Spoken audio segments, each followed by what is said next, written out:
Ernest Borgnine names the actors he hates most. Ernest Borgnine was born Fine Borgino on January 24, 1917 in Hayman, Connecticut. Emerged as one of Hollywood's most enduring, versatile, and beloved actors. The son of Italian immigrants, Borgnine grew up in a working-class family where discipline, hard work, and resilience were central values. His parents separated during his youth, and his mother briefly took him to Italy before they returned to the United States. This transatlantic experience gave young Born a cultural richness and a deep understanding of struggle and perseverance, qualities that would later permeate his performances on screen. Before stepping into the world of acting, Borgnine lived a life that was as colorful as many of the characters he would one day portray. At age 18, he enlisted in the United States Navy, serving with distinction for over a decade, including throughout World War I. His years in uniform shaped him into a man of discipline, loyalty, and camaraderie. Borgnine often spoke proudly of his time in the Navy, crediting it with giving him direction and a sense of purpose. Even after becoming a Hollywood star, he remained deeply connected to the military, often appearing at Navy events, veteran gatherings, and lending his support to causes that honored servicemen and women. After his discharge, Borgnine found himself searching for a new path in life. He had no prior experience in the arts, but at the suggestion of his mother, who believed he had a natural gift for expression, he enrolled in acting classes. What began as a tentative exploration quickly grew into a passion. He honed his craft in theater, particularly with stage work at the Barter Theater in Virginia, before making his way to Broadway and then to Hollywood. His stout burly build and distinctive guptoed grin made him an instantly recognizable presence, often typecast as a villain or roughneck in his early career. However, Borgnine proved he was capable of much more than typecasting. His breakthrough came in 1955 when he starred in the film Marty, a tender, small-budget drama about a lonely Bronx butcher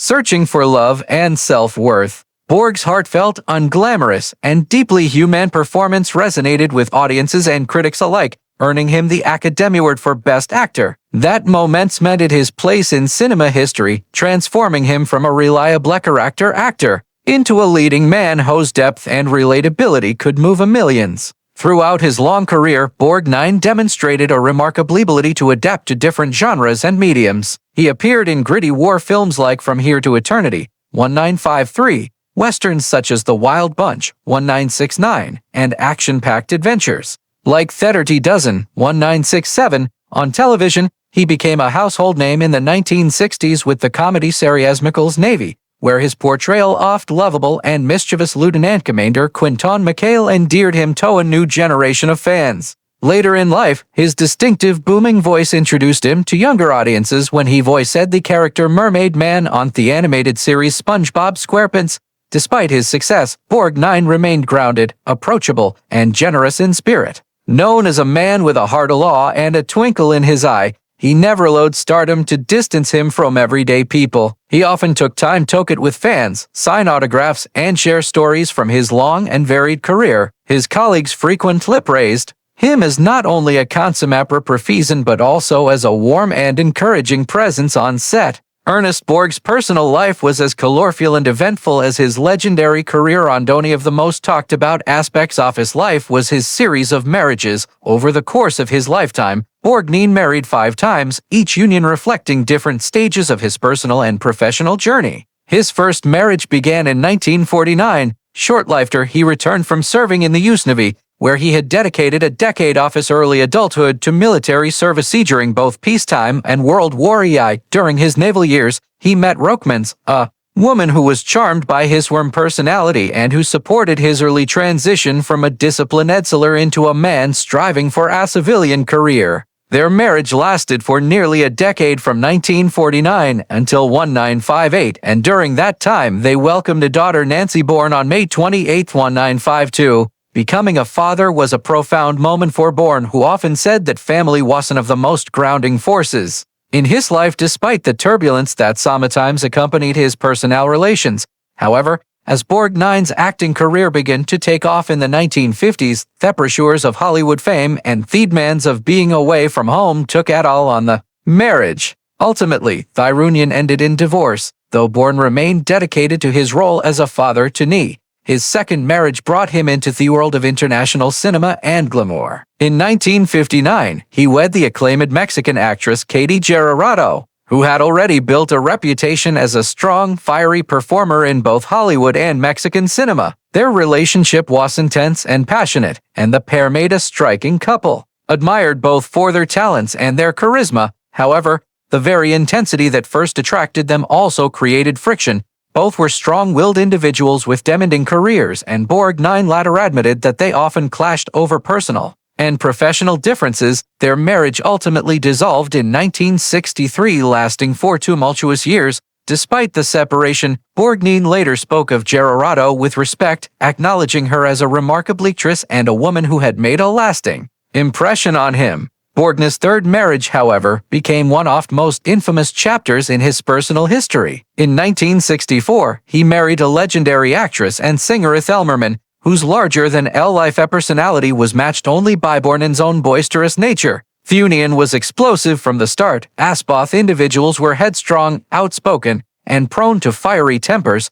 Their marriage notoriously lasted only 42 days, making it one of the shortest celebrity marriages in Hollywood history. The split was so bitter and tumultuous that when Merman later wrote her autobiography, she famously left an entire page blank under the chapter discussing her marriage to Borgnine. An unspoken but cutting commentary on the experience. Borgnine's longtime friend and comedic partner Tim Conway later gave a humorous yet poignant explanation for the disaster. Ernie is volatile. I mean, there's no question about that. And Ethel was a very strong lady. So, you put 2 bombs in a room, something is going to explode. And I guess it probably did. The remark perfectly captured the volatile chemistry between two show business giants whose temper simply could not coexist under one roof.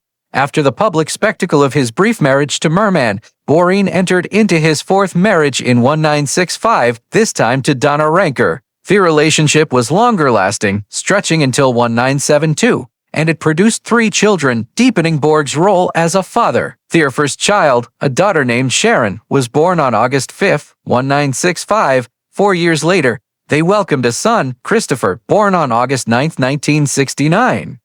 Their family grew again with the birth of another daughter, Diana, on December 29, 1970. Borg took pride in being a father to a growing family, often speaking warmly about the joy his children brought him, even when his marriages faltered. Yet despite the family bond, the marriage to Ranker also came to an end in 1972, leaving Borg once again single and searching for lasting companionship. It was in his 5th marriage, however, that Borgnine finally found enduring stability and happiness. On February 24, 1973, he married Norwegian-born businesswoman Tove Trees, who would become not only his partner in life, but also his steadfast supporter through the later decades of his career. Tove, who later achieved success as a cosmetic centron with her Tove brand, provided Borg with a sense of calm and balance that had often eluded him in earlier relationships. Their marriage endured for nearly 4 decades, a remarkable feat in Hollywood, and it remained strong until Borgnine's death in 2012. Friends and colleagues often remarked that with Tove, Borg had finally found the companion who could match his energy while also tempering his volatility with patience and understanding. She was by his side during his twilight years, offering love, stability, and companionship, and their union is often remembered as the true anchor of Borgnine's personal life. Throughout his long and colorful career in Hollywood, Ernest Borgnine developed a reputation not only for his versatility as an actor, but also for his candid, no-nonsense personality. He was the kind of man who would speak his mind without worrying too much about offending others. And this forthrightness extended the way he talked about some of his colleagues in the entertainment industry. Borgnine, who worked with hundreds of actors over the span of more than 6 decades, sometimes formed deep and lasting friendships with his co-stars, but he was equally unafraid to admit when he could not stand someone over the years in interviews and conversations. He occasionally revealed the names of actors he simply did not get along with, and in some cases openly stated that he hated working with them. One of the most notorious examples was his deep dislike for Frank Sinatra. Borg and Sinatra first crossed paths in 1950 seconds at a time when Sinatra was transitioning from his role as a crooner into a more serious dramatic actor. while Born respected Sinatra's popularity and vocal talent. He often expressed disdain for what he saw as Sinatra's arrogance and dismissive behavior toward fellow performers. Borgnine recounted more than once how Sinatra carried himself with a kind of smug superiority on set, often talking down to character actors and crew members. For Borgnine, who had come up the hard way through theater and character roles, this kind of attitude was intolerable. He once remarked that Sinatra thought he was better than everyone else, and I couldn't stomach it. This animosity lingered for years, and, though they occasionally crossed paths in Hollywood social circles, Borgnine never warmed to Sinatra and considered him one of the most unpleasant men he had ever worked alongside. Another figure Borg spoke about with a surprising degree of animosity was John Wayne, one of the most legendary stars in American cinema.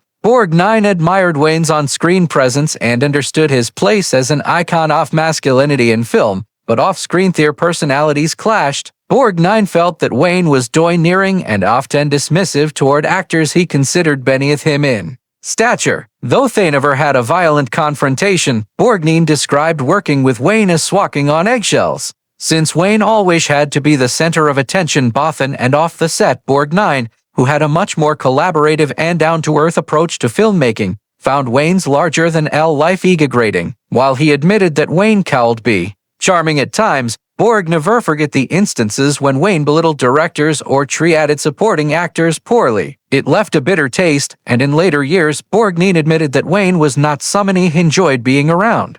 Borgnine also made it no secret that he disliked Frank Sinatra's Rat Pack companion, Dean Martin.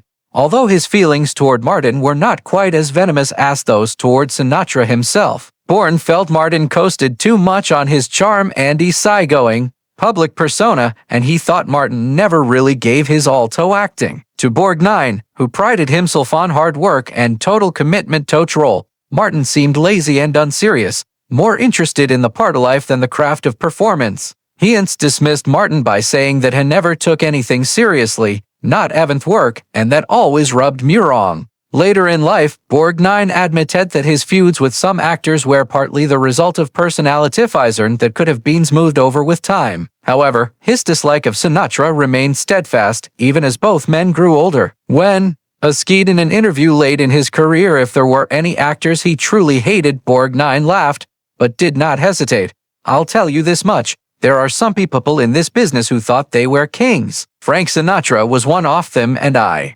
never liked him. Not then, not now." In addition to naming big stars, Borgnine also expressed irritation with certain television actors he considered arrogant or disrespectful to veteran performers. While he did not always reveal their names publicly, insiders have noted that Borgnine's distaste often extended to younger stars who, in his view, had not paid their dues, but acted as if they knew everything. He particularly disliked performers who treated crew members poorly, since Borgnine himself always valued the behind-the-scenes workers who made productions possible. Despite these dislikes, Borg was equally open about the actors he loved and respected. He had glowing praise for people like Spencer Tracy, B. Davis, and Ismail's Navy co-star Tim Conway, whom adored for his kindness and professionalism. This contrast made Borg's criticisms even more striking, because when he said he hated someone, it was not out of jealousy or insecurity, but out of genuine distaste for arrogance, unprofessionalism, or cruelty on set.